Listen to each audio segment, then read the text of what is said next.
8번 테마 철기시대에 대해서 알아보도록 하겠습니다.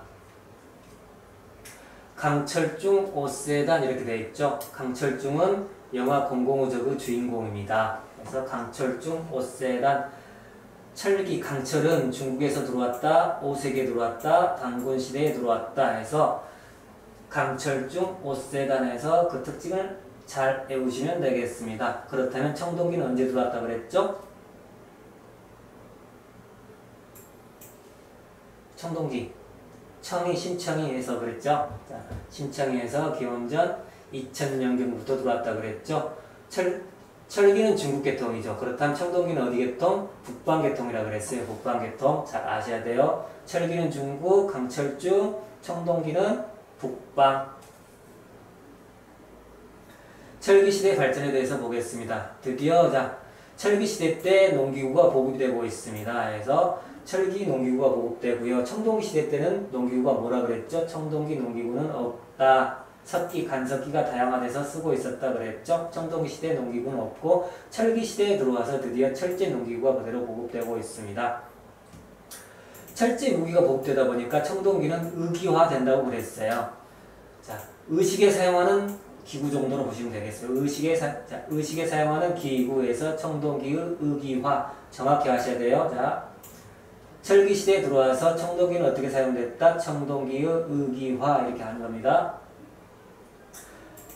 부여, 고구려, 삼한 등 연맹 국가가 드디어 철기를 기반으로 해서 발전하고 있죠. 부여, 고구려, 삼한 등은 청동기를 기반으로 했나요? 철기를 기반으로 했나요? 철기 정확히 하셔야 돼요. 철기 시대를 기반으로 했다. 기원전 2세기경에 삼한 등에서 기원전 2세기경 삼한 지방 등에서 벼농사가 이제 본격적으로 발전되는 거죠. 그래서 귀틀집, 초가집이 나오게 됩니다. 귀틀집은 뭐냐면 통나무를 우물정자로 해서 쭉 쌓아가는 거예요. 그래서 기퉁이가 생기겠죠. 우물정자로 쌓으니까. 그 다음에 통나무 단면이 보일 거고요. 그런 집을 귀틀집이라고 하고요. 초가집은 우리 벼농사 지으면 지푸라기 나오죠. 그래서 집초자를 씁니다. 집초자. 지푸라기를 가지고 집을 짓는 형태인데 초가 지붕을 하고 있죠. 그래서 초가집 이렇게 합니다. 철기시대 때 부뚜막이 나오고 온돌장치가 들어온다. 자, 벼농사가 발전을 해요. 우리 밥을 해 먹죠. 불을 떼죠. 뭘로 불을 뗐죠? 기본적으로 불을 떼서 익혀 먹을 때 초가집, 집초자. 집이 있죠. 지푸라기를 가지고 불을 뗐겠죠. 그래서 지푸라기가 등장하면서 갑자기가 아니라 같이 부뚜막 시설이 같이 들어온다. 온돌장치가 같이 들어온다. 밥을 할 때 불을 뗐죠. 뭘로 뗐다? 지푸라기로 뗐다. 여자형, 철자형 집터가 나타났다 이렇게 말을 합니다. 여자형, 철자형 집터 한번 볼까요? 자, 이게 철자형, 여자형이죠. 한자, 철자하고 비슷하다 그래서 철자형이고요. 한자, 여자형하고 비슷하다 그래서 여자형 집터라고 그러는데 이게 동해 지역에서만 집중적으로 나타난다는 거죠. 그래서 동해 지역에서 발견된다. 철기시대 때 발견된다. 여자형, 철자형 집터는 어디? 동해 지역이고 무슨 시대? 철기시대. 무슨 시대? 철기시대, 여자형, 철자형, 동해. 한꺼번에 같이 잘 알아두셔야 돼요. 동해를 물어볼 때 나올 수가 있고요. 철기시대를 물어볼 때 여자형, 철자형이 같이 나올 수가 있습니다. 부뚜막 시설 언제 들어온다? 온돌장치 언제 들어온다? 우리 밥에 먹었잖아. 밥에 먹을 때 벼농사가 일반화됐을 때 깃들집 초가집에 들어왔을 때 삼한시대. 그게 언제? 철기시대. 자, 도구 한번 보겠습니다. 거푸집이 있죠. 거푸집이 뭐냐면 그림으로 직접 보죠. 이게 거푸집이죠. 여기에 이제 하나의 뭐라 그럴까? 여기에 청동기 주물을 이렇게 붙죠. 그래서 하나의 틀이죠. 틀. 청동기를 계속 똑같은 청동기를 찍어내는 건데 하나의 틀이 되겠죠. 그래서 이걸 보고 용범이라고 말을 합니다. 이렇게 해서 용범. 독자적 청동기를 제작했다. 청동 제품을 제작했다. 이렇게 들어오는 거고요. 비파형 동검이 세형 동검으로 발전했다. 세형 동검은 독자적 한국식 동검이라고 그럽니다. 자, 세형 동검 그림 한번 볼까요? 자, 조금 이렇게 날카롭게 생겼죠? 비파형 동검보다 한 단계 더 위라고 그랬죠. 그래서 세형 동검이 들어오는데 이 세형 동검을 독자적 한국형 동검이라고 하는 이유는 이게 청천강 이남 한반도에서만 이렇게 발견이 된다고 그래요. 주로 청천강 이남 한반도 지역에서 발견된다고 그래서 세형 동검을 독자적 한국식 동검이라고 말을 한답니다.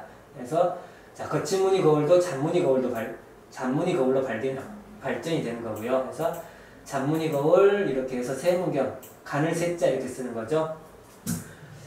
거푸세잔 독해서 거푸세잔 먹으면 독이 된다. 폭탄주 거푸세잔 마시면 독이 된다 해서 거푸집 세영동검 잔무늬 거울에서 독자적 한국형 청동기 문화를 형성했다 해서 같이 알아두시면 돼요. 거푸세잔 독, 폭탄주 거푸세잔 독은 독자적 청동기 문화를 뜻한다. 철기는 이만조선 때 본격적으로 발전한다고 그랬습니다. 그래서 이만조선 때 등장을 했고 이만조선 때 본격적으로 당군조선 때 들어와서 이만조선 때 본격적으로 발전한다. 덧띠토기가 나오죠. 철기시대 때 덧띠토기가 나오는데 구분지어야 될 게 신석기시대 때 나오는 덧무늬토기, 덧띠새김토기 덧무늬토기, 덧띠새김무늬토기 자, 이거랑 구별을 해야 돼요. 자, 덧무늬는 신석기 초에, 덧띠새김무늬는 신석기 말에 등장한다고 그랬죠. 덧띠새김무늬토기가 여기 철기시대 때 특징으로 이렇게 덧띠토기 대신에 들어오는 경우가 많아요. 그래서 구분을 잘 지어줘야 된다. 그림으로 볼까요? 자, 이게 덧띠턱이에요. 덧띠턱인데 처음에는 이렇게 둥글게 입술 단면이 이런 둥근 입술 단면이 있고요. 입술이 닿는 곳을 입술 단면이라 그래요. 그런데 조금 이렇게 발전하다 보면은 여기 삼각형형으로 해서 덧띠턱이 이렇게 발전하는 모습을 볼 수가 있습니다. 언제 시기? 철기 시기라는 거. 청동기 시대 때는 뭐 덧띠새김 무늬, 철기는 덧띠턱이 잘 하셔야 돼요. 이거 기출 문제죠. 앞으로도 계속 기출될 가능성도 많은 문제입니다.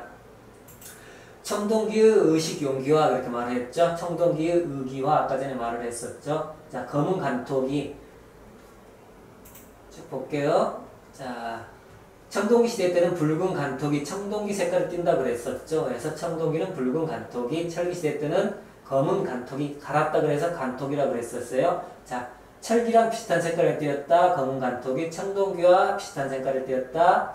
붉은 간톡이 산악지역이라 그래서 갈색이라 그랬죠. 산악지역에서 나오는 토기들 기본적으로 갈색을 띄고 있다고 그랬었어요. 동무덤이나 널무덤이 나온다. 동무덤, 널무덤은 언제 나온다? 철기시대 때. 청동기 시대 때 동무덤, 널무덤 나오면 어떻게 된다? 틀린다. 동무덤, 널무덤 언제 등장? 철기시대 때부터 등장한다. 잘 보셔야 돼요. 볼까요? 자, 이게 항아리 독자죠. 항아리 독자에서 항아리 모양을 하고 있죠. 그래서 동무덤, 마한짝에서 출토되는 거예요. 사만시대 마한짝에서 출토됐던 거 동무덤, 이거는 널무덤, 널은 말 그대로 관을 말하죠. 그래서 널무덤 이렇게 말하는 겁니다.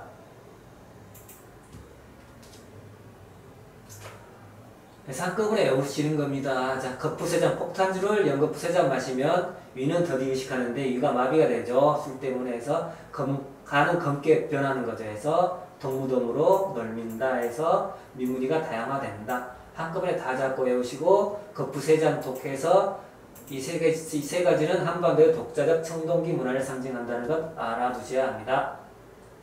중국과의 교류를 보도록 하겠습니다. 한자 사용, 창원 다오리 붓, 창원에 있는 다오리에서 붓이 출토됐다 이거죠. 그 다음에 진과, 이게 창과자입니다. 창과자에서 진나라 창해가 한자 기록이 있다는 데에서 평양에서 발굴됐다는 거예요. 그래서 한 다리 붙고 징창평, 한 다리 붙고 엉망진창이라는 소리죠. 한 다리 붙고 진창평, 한 다리 붙고 엉망진창이라는 평가를 받고 있다 해서 한자 사용 근거는 창원 다오리 붓이 출토됐고요. 진과에서 평양에서 발굴됐다는 거 정확히 아셔야 됩니다.